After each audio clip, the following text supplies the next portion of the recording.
हर हर महादेव। 16 सोमवार व्रत कथा। 16 सोमवार के दिन भक्ति पूर्वक व्रत करें। आधा सेर गेहूं का आटे के 3 अंगा बनाकर घी गुड़ दीप निवेद पूंजी फल बेलपत्र जनेऊ का जोड़ा चंदन अक्षत पुष्प आदि से प्रदोष काल में भगवान शिव का पूजन करें। एक अंगा भगवान शिव को अर्पण करें। 2 अंगाओं का प्रसाद स्वरूप बांटें, स्वयं भी ग्रहण करें। 17वें सोमवार के दिन पाव भर गेहूं के आटे की बाटी बनाकर घी गुड़ बनाकर चूरमा बनाएं, भोग लगाकर उपस्थित लोगों में प्रसाद बांटें। 16 सोमवार व्रत कथा। पृथ्वी पर भ्रमण की इच्छा से भगवान शिव और पार्वती अमरावती नगर में पहुंचे।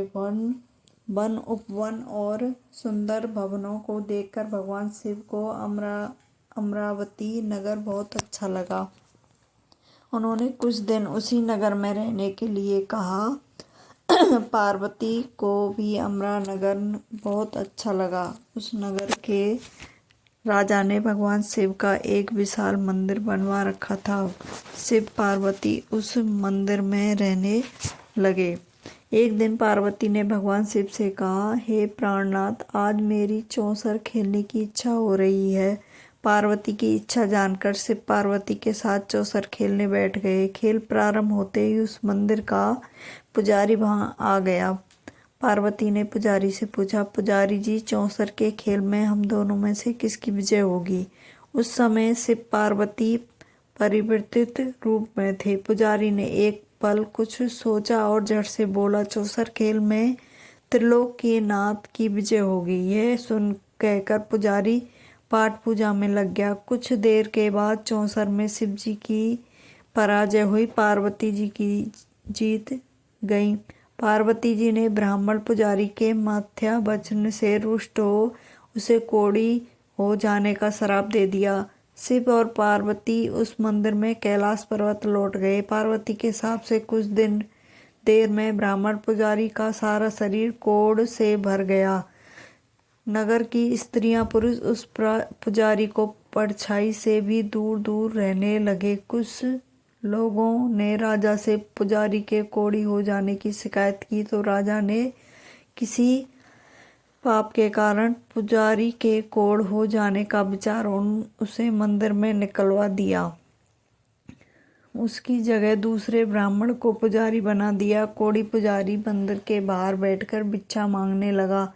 कई दिनों बाद स्वर्गलोक की कुछ अप्सराएं उस मंदिर में भगवान की शिव पूजा करने आई। कोढ़ी पुजारी उनको बहुत दया आई। उन्होंने पुजारी से उस बहकर कोढ़ के बारे में पूछा। पुजारी ने उन्हें भगवान शिव और पार्वती के चौसर खेलने की, पार्वती जी के शाप देने की सारी कहानी सुनाई।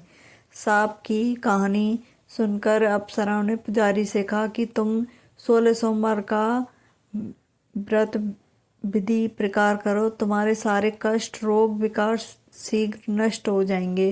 पुजारी द्वारा पूजन विधि करने पर अप्सराओं ने कहा, सोमवार के दिन सूर्योदय से पहले उठकर स्नान आदि करके स्वच्छ वस्त्र पहनकर आधा सेर गेहूं का आटा लेकर उसके 3 अंग बनाना। फिर घी का दीपक जलाकर गुड़ निवेद बेलपत्र चंदन अक्षत फूल पुंगी फल जनेऊ का जोड़ा लेकर प्रदोष काल में भगवान शिव की पूजा अर्चना करना। पूजा के बाद 3 अंगों में एक अंग भगवान शिव को अर्पण करके शेष 2 अंग को भगवान का प्रसाद मानकर वहां उपस्थित स्त्रियां पुरुष और बच्चों को बांट देना। इस तरह व्रत करते हुए जब 16 सोमवार बीत जाएं तो 17वें सोमवार को एक पाव आटे की बाटी बनाकर उसमें घी और गुड़ मिलाकर चूरमा बनाना। फिर भगवान शिव को भोग लगाकर वहां उपस्थित स्त्रियां पुरुष बच्चों को बांट देना। इस तरह 16 सोमवार व्रत करने से, व्रत कथा सुनने से भगवान शिव तुम्हारे कोढ़ को नष्ट करके तुम्हारी सारी मनोकामना पूर्ण कर देंगे। इतना कहकर अप्सराएं त्रिलोक को चली गईं, स्वर्गलोक को चली गईं। पुजारी ने अप्सराओं के कथा अनुसार विधित 16 सोमवार का व्रत किया। फलपूर्वक भगवान शिव की अनुकंपा से उसका कोढ़ नष्ट हो गया। राजा ने उसे फिर मंदिर का पुजारी बना दिया। मंदिर में भगवान शिव की पूजा करते हुए ब्राह्मण पुजारी आनंद से जीवन व्यतीत करने लगा। कुछ दिन बाद फिर पुनः पृथ्वी का भ्रमण करते हुए भगवान शिव पार्वती उस मंदिर में पधारे। स्वयं पुजारी को देखकर पार्वती ने आश्चर्य से उसके रोग मुक्त होने का कारण पूछा तो पुजारी ने उन्हें 16 सोमवार व्रत की पूरी कथा सुनाई। पार्वती की व्रत की बात सुनकर प्रसन्न हुई और उन्हें पुजारी से उसकी विधि पूछकर स्वयं 16 सोमवार का व्रत प्रारंभ किया। पार्वती जी उन दिनों कुछ अपने पुत्र कार्तिकेय के नाराज होकर दूर चले जाने से बहुत चिंतित रहती थी। वे कार्तिकेय को लौटने के लिए अनेक उपाय कर चुकी थी, लेकिन कार्तिकेय लौटकर उनके पास नहीं आ रहे थे। 16 सोमवार का व्रत करते ही पार्वती ने भगवान शिव से कार्तिकेय के लौटने की मनोकामना की। व्रत समापन के तीसरे दिन सचमुच कार्तिकेय वापस लौट आए। कार्तिकेय ने अपने हृदय परिवर्तन के संबंध में पार्वती से पूछा, हे माता, आपने ऐसा कौन सा उपाय किया था जिससे मेरा क्रोध नष्ट हो गया और मैं वापस लौट आया। तब पार्वती ने कार्तिकेय को 16 सोमवार के व्रत की कथा सुनाई। कार्तिकेय ने एक ब्राह्मण मित्र ब्रह्मदत्त के प्रदेश जाने से बहुत दुखी थे। वह वापस नहीं आ रहा था। उसको वापस लौटने के लिए कार्तिकेय ने 16 सोमवार का व्रत करते हुए ब्रह्मदत्त के वापस लौट आने की कामना प्रकट की। व्रत के समापन के कुछ दिन बाद मित्र लौट आया। ब्रह्मदेव ने लौटकर कार्तिकेय से कहा, प्रिय मित्र, तुमने ऐसा कौन सा उपाय किया जिससे मैं परदेश में मेरे विचार एकदम परिवर्तित हो गए और मैं तुम्हारे स्मरण करते हुए लौट आया। कार्तिकेय ने अपने मित्र को 16 सोमवार के व्रत की कथा विधि कह सुनाई। ब्रह्ममित्र व्रत के बारे में सुनकर बहुत खुश हुआ। उसने भी व्रत करना शुरू कर दिया।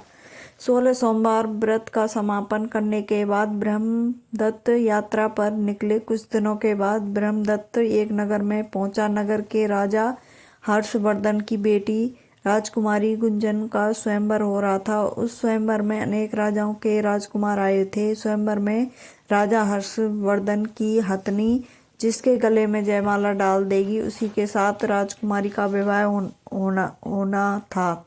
ब्रह्मदत्त भी उत्सुकतावश महल में चला गया। वहां कई राजाओं के राजकुमार बैठे थे। तभी एक सजी धजी हथनी सूंड में जयमाला लिए वहां आई। उस हथनी के पीछे राजकुमारी गुंजन दुल्हन की वेशभूषा में चल रही थी।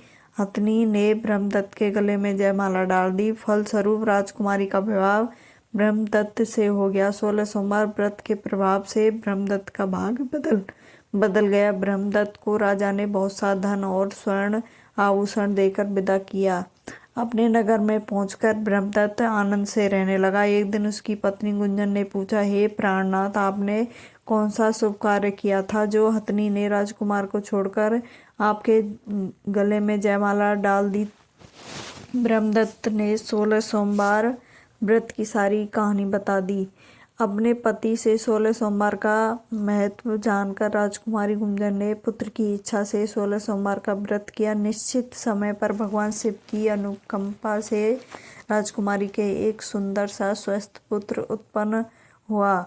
पुत्र का नामकरण गोपाल के रूप में हुआ। दोनों पति पत्नी सुंदर पुत्र को पाकर बहुत खुशी थे। पुत्र ने भी माँ से एक दिन प्रश्न किया कि मैंने तुम्हारे ही घर में जन्म लिया, जिसका क्या कारण है? माता गुंजन ने पुत्र को 16 सोमवार व्रत की जानकारी दी और कहा कि भगवान शिव के आशीर्वाद से ही मुझे तुम जैसा गुणी और सुंदर पुत्र मिला है। व्रत का महत्व जानकर गोपाल ने भी व्रत करने का संकल्प किया। गोपाल जब 16 वर्ष का हुआ तो उसने राज पाने की इच्छा से 16 सोमवार का व्रत किया। व्रत समापन के बाद गोपाल घूमने के लिए समीप के नगर में गया। उस नगर के राजा के महामंत्री राजकुमार के विवाह के लिए सुयोग्य की तलाश में निकले। राजा ने गोपाल को देखा तो बहुत प्रसन्न हुए। फिर गोपाल ने उसके माता पिता के संबंध में बातें करके अपने साथ महल ले गए। वृद्ध राजा ने गोपाल को पसंद किया और बहुत धूमधाम से राजकुमारी का विवाह उसके साथ कर दिया। 16 सोमवार के व्रत करने से गोपाल महल में आनंद पूर्वक रहने लगा। 2 वर्ष बाद राजा का निधन हो गया तो गोपाल को उस नगर का राजा बना दिया गया। इस तरह 16 सोमवार व्रत करने से गोपाल को राज्य पाने की इच्छा पूर्ण हो गई। राजा बनने के बाद भी गोपाल विदित 16 सोमवार का व्रत करता रहा। व्रत के समापन पर 17वें सोमवार को गोपाल ने अपनी पत्नी मंगला से कहा कि व्रत की सारी सामग्री लेकर वह समीप के शिव मंदिर में पहुंचे। मंगला ने पति की बात पर परवाह न करते हुए सेवकों के द्वारा पूजा की सामग्री मंदिर में भिजवा दी। मंगला स्वयं मंदिर नहीं गई। जब गोपाल ने भगवान शिव की पूजा पूरी की तो आकाशवाणी हुई, हे राजन, तेरी रानी मंगला ने 16 सोमवार व्रत का अनादर किया है, सो रानी को महल से निकाल दे, नहीं तो तेरा सब वैभव नष्ट हो जाएगा, तू निर्धन हो जाएगा। आकाशवाणी सुनकर गोपाल बुरी तरह चौंक पड़ा। उसने तुरंत महल में पहुंचकर अपने सैनिकों को आदेश दिया कि रानी मंगला को बंदी बनाकर ले जाओ और इसे दूर किसी नगर में छोड़ आओ। सैनिकों ने राजा की आज्ञा का पालन तत्काल कर दिया। मंत्रियों ने राजा से प्रार्थना की कि वे रानी को अन्यत्र न भेजें, तथा राजा गोपाल ने आकाशवाणी वाली बात बताई तो वे भगवान शिव के प्रकोप के भय से शांत होकर रह गए। रानी मंगला भूखी प्यासी उस नगर में भटकने लगी। मंगला को उस नगर में एक बुढ़िया मिली। वह बुढ़िया सूत कात बाजार बेचने जा रही थी, लेकिन उसे बुढ़िया से सूत उठ नहीं रहा था। बुढ़िया ने मंगला से कहा, बेटी, यदि तुम मेरा सूत उठाकर बाजार तक पहुंचवा तो सूत बेचने में मेरी मदद करो तो मैं तुम्हें धन दूंगी। मंगला ने बुढ़िया की बात मान ली, लेकिन जैसे ही मंगला ने सूत की गठरी को हाथ लगाया तभी जोर से आंधी चली और गठरी खुल जाने से सारा सूत आंधी में उड़ गया। मंगला को मनहूस समझकर बुढ़िया ने उसे दूर जाने को कहा।